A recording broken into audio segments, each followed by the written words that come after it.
90% of you are overpaying for a Honda Civic right now, and you do not even know it.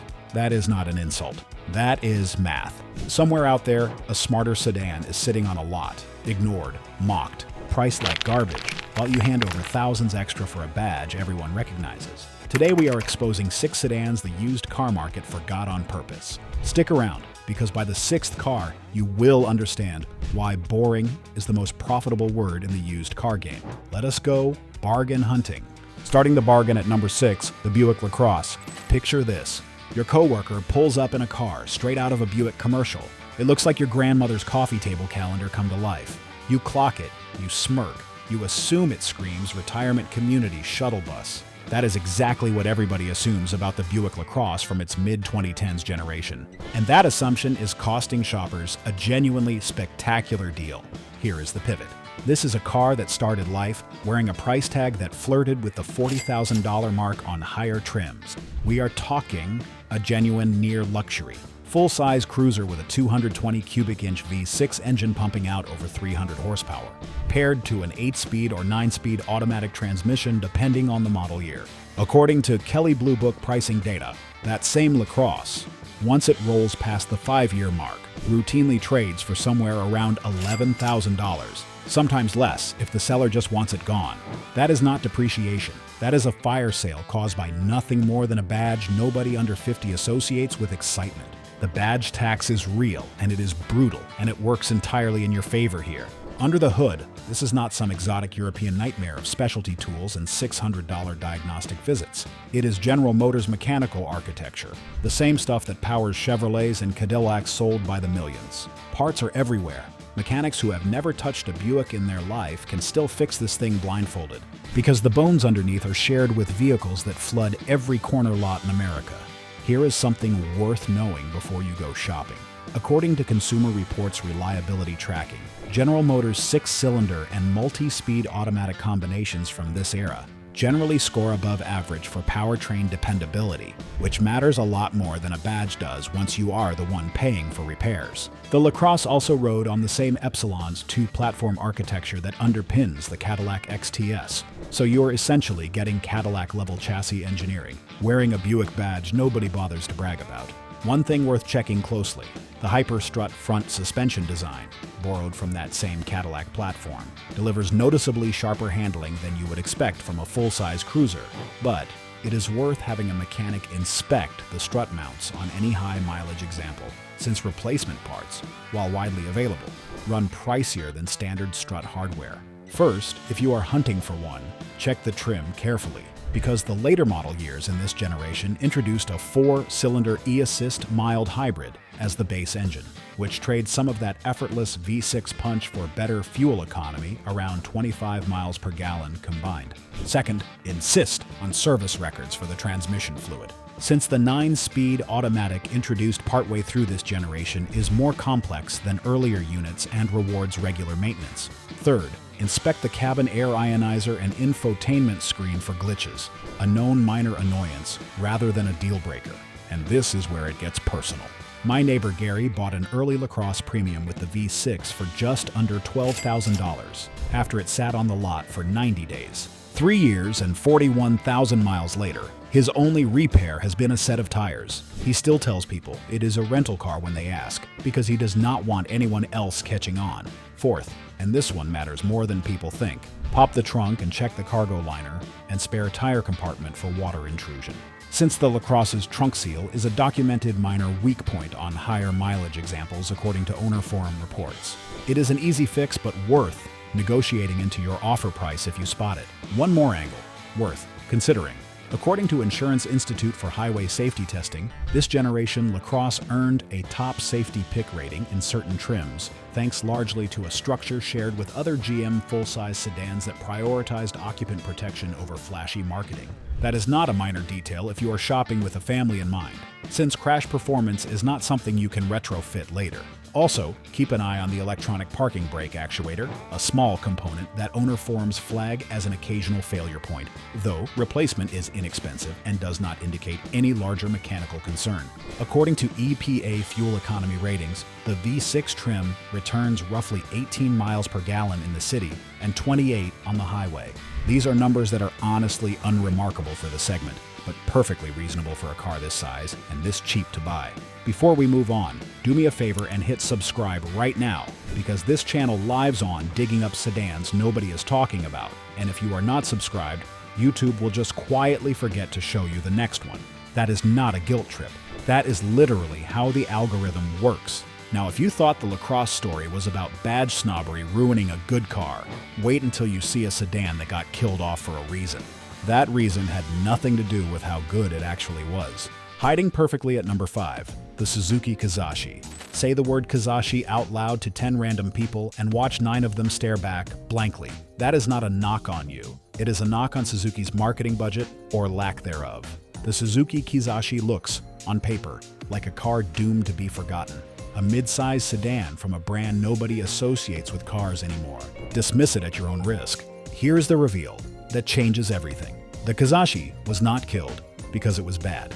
It was killed because Suzuki packed up and left the United States passenger car market entirely after the 2013 model year. Pulling out of a business fight, it simply could not win against Toyota, Honda, and Hyundai. According to U.S. News and World Report coverage of the model, reviewers consistently praise the Kizashi's athletic handling, its genuinely upscale interior materials, and a chassis that felt more expensive than its price tag suggested. This was Suzuki really trying, to build a proper driver's sedan, and then the whole company walked out the door before America noticed. That abandonment is your opportunity. Because the brand vanished from American shores, resale demand collapsed, and prices on used Kizashi sedans dropped into bargain basement territory almost overnight. You are getting a genuinely well-engineered chassis, a 146 cubic inch 4-cylinder engine, and in some trims even all-wheel drive, a rarity in this segment, for a price that reflects abandonment panic rather than actual mechanical worth. Now let us be honest about the checklist, because this pick comes with homework. First, avoid Kizashi models paired with the continuously variable transmission if you live somewhere hot, since Suzuki actually issued a technical service bulletin addressing CVT units that would enter an overheating protection mode and sap power in high temperatures. A 6-speed manual or the conventional automatic sidesteps that entirely.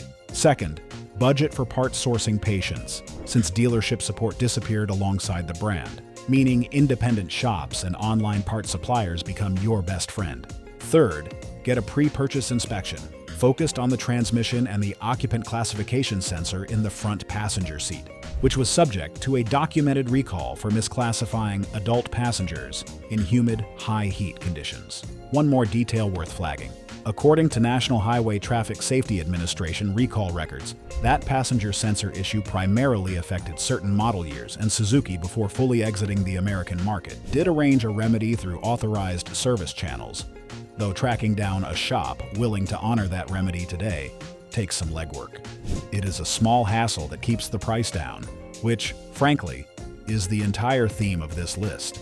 My buddy Marcus picked up an early Kizashi with the 6-speed automatic for around $6,000, drove it as his daily commuter car through 2 cross-country moves, and sold it 4 years later still running strong at 118,000 miles. He said it was the closest thing to owning a secret Audi that regular people would never suspect. It is also worth noting that Suzuki's Kizashi shared some suspension tuning philosophy with the brand's motorcycle division, which still operates successfully worldwide. And that engineering pedigree shows up in the car's noticeably planted feel through corners, a trait road testers at the time repeatedly singled out as punching well above its price class. Just remember, an orphaned car is a fantastic deal until the day you need a part nobody stocks. And that is a curiosity you will want answered before you buy. Speaking of curiosities, our next entry looks like it belongs in a rental fleet parking lot. And that reputation is doing shoppers a massive disservice. Blending in perfectly at number 4, the Hyundai Elantra. You know the car. Silver, forgettable. The kind of vehicle you get handed at the airport counter when they say, "We have upgraded you," and you immediately feel disappointed. That is the public perception of the mid-2010s Hyundai Elantra, and it is almost entirely wrong. Flip the frame. According to Consumer Reports and multiple industry reliability trackers, this generation Elantra scores consistently well for predicted reliability and posts some of the lowest total cost of ownership figures in the compact segment. While shoppers are out there paying a premium for a used Honda Civic simply because of brand loyalty built over 3 decades. The Elantra quietly delivers comparable fuel economy, similar safety ratings from the Insurance Institute for Highway Safety, and a noticeably lower purchase price for buyers willing to look past the badge. The mechanical story here is refreshingly boring in the best possible way. This generation runs a 122 cubic inch naturally aspirated 4-cylinder engine in most trims, paired with a conventional 6-speed automatic transmission, no exotic turbo plumbing, no dual clutch drama. Hyundai's 10-year, 100,000-mile powertrain warranty, while it does not transfer at full strength to second owners, still signals the kind of engineering confidence that tends to translate into genuinely dependable long-term ownership. First, look specifically for the SEL or limited trim if you want upgraded safety technology like blind spot monitoring, since base SE trims skip several driver assistance features. Second, check for the smart trunk feature and rear view camera functioning properly, common small glitches on higher mileage examples. Third, verify timing chain service history, since while this engine uses a maintenance-free timing chain rather than a belt, oil change intervals still matter enormously for long-term health. Fourth, cross-shop the price against a similarly aged Civic or Corolla in your area, because the gap will likely shock you. A woman I know named Priyanka bought her Elantra used with 43,000 miles already on the clock, paid roughly $9,000, and has since put another 60,000 miles on it, delivering food part-time on weekends without a single unscheduled repair beyond brake pads. She jokes that the car has outlasted 2 phones, 1 apartment lease, and every excuse her friends made for why they needed a nicer car payment instead. Nobody at a stoplight is jealous of an Elantra, and that is precisely the point. If you are the kind of person who gets a weird little thrill out of proving your coworkers wrong about boring cars, drop a comment telling us which badge you think is most unfairly mocked on the used market right now. These comment sections genuinely shape which sedans we dig into next, so do not be shy, because the sedan that gets ignored is the sedan that gets discounted. The next entry on this list takes that exact same philosophy. It applies it to an engine everyone assumes is a ticking time bomb. Number 3, the Ford Fusion. Type Ford Fusion problems into any search bar and brace yourself, because you are about to see forum threads full of coolant leaks, overheating turbos, and owners describing engine fires. It is genuinely scary reading, and it has poisoned the entire nameplate's reputation. Here is the twist nobody talks about. Almost all of that horror belongs to one specific engine family, and it is not the one we are recommending. The naturally aspirated 153 cubic inch 4-cylinder Fusion, the base engine offered across multiple model years of the second-generation Fusion, is an entirely different animal from its turbocharged EcoBoost siblings. According to technician-focused reliability breakdowns of the Fusion lineup, this 153 cubic inch Duratec engine uses a timing chain rather than a belt, skips the complications of forced induction entirely, and delivers what one detailed guide called a predictable, low-stress ownership experience for buyers who prioritize longevity over raw power. Meanwhile, the smaller EcoBoost variants earned genuine recalls over coolant intrusion problems severe enough to risk engine fires. Same nameplate, completely different mechanical fate. This is where the insult before reveal formula really pays off for your wallet. Shoppers see Fusion plastered across comment sections with warnings and steer clear of the entire lineup, tanking resale values across every trim, including the boring, bulletproof 4-cylinder that never had those problems in the first place. You get to buy the safe engine while everyone else's fear discounts it for you. First, confirm the engine badge or check the VIN specifically, since Fusion trims mixed and matched engines across the same model years, and you want the badge that reads 2.5, not 1.5 EcoBoost or 1.6 EcoBoost. Second, prioritize later examples from this generation if your budget allows. Since Ford had ironed out early transmission programming quirks and cooling system vulnerabilities by that point, according to detailed year-by-year reliability breakdowns. Third, check for the Sync 3 infotainment system rather than the older Myford Touch, since Sync 3 is faster, more stable, and supports Apple CarPlay and Android Auto. Fourth, inspect brake components and the steering rack on any earlier Fusion, since early redesign years carried a higher number of recalls related to those specific systems. Worth noting too, according to Carfax ownership cost estimates, this generation Fusion consistently lands below segment average for 5-year maintenance spending. This is largely because the naturally aspirated engine sidesteps the pricier turbo-related services that inflate ownership costs on flashier trims nearby. Now buckle up, because our next pick on this list is not just misunderstood. It might be the single most disguised luxury car bargain in this entire countdown. Secretly at number 2, the Toyota Avalon. Somebody's uncle drives a Toyota Avalon and everyone assumes it is a car for people who have simply given up trying. Big, soft, quiet, forgettable, right? Wrong. And here is why that assumption is worth thousands of dollars to you. This generation Toyota Avalon shares the vast majority of its mechanical bones with the Toyota Camry, which is essentially automotive shorthand for indestructible. According to detailed reliability analysis synthesizing safety databases, owner forums, and repair cost aggregators, the Avalon's platform even shares components with the contemporary Lexus ES, which tells you everything about the isolation and refinement baked into this supposedly boring sedan. You are not just buying a Camry with extra badges, you are buying Lexus-level quietness wrapped in a Toyota price tag. Worth mentioning, too, according to J.D. Power dependability studies, the Avalon has consistently ranked among the more reliable full-size sedans sold in America, largely because Toyota reused so much proven Camry and Lexus ES engineering rather than chasing anything experimental. That is boring in the best possible way. And boring, as this entire list keeps proving, is where the real savings hide. Under the hood sits a 214 cubic inch V6 engine producing 268 horsepower, paired to a conventional 6-speed automatic transmission with none of the continuously variable transmission drama that plagues so many competitors. This is a drivetrain combination with a documented reputation, according to owner forum reports, for crossing 300,000 miles with nothing more than basic maintenance, oil changes, timing chain integrity checks, and routine fluid services.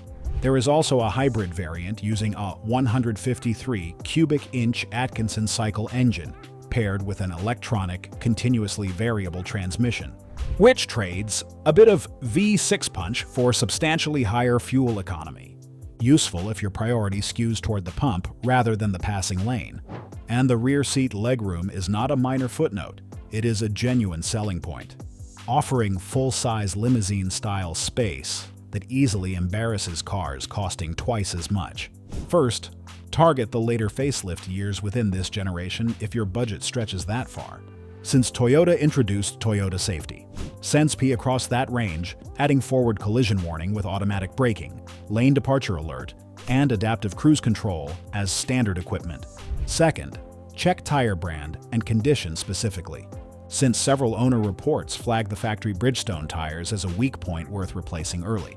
Third, verify the 6-speed transmission shifts smoothly with no hesitation, a rare complaint but worth ruling out on any high-mileage example.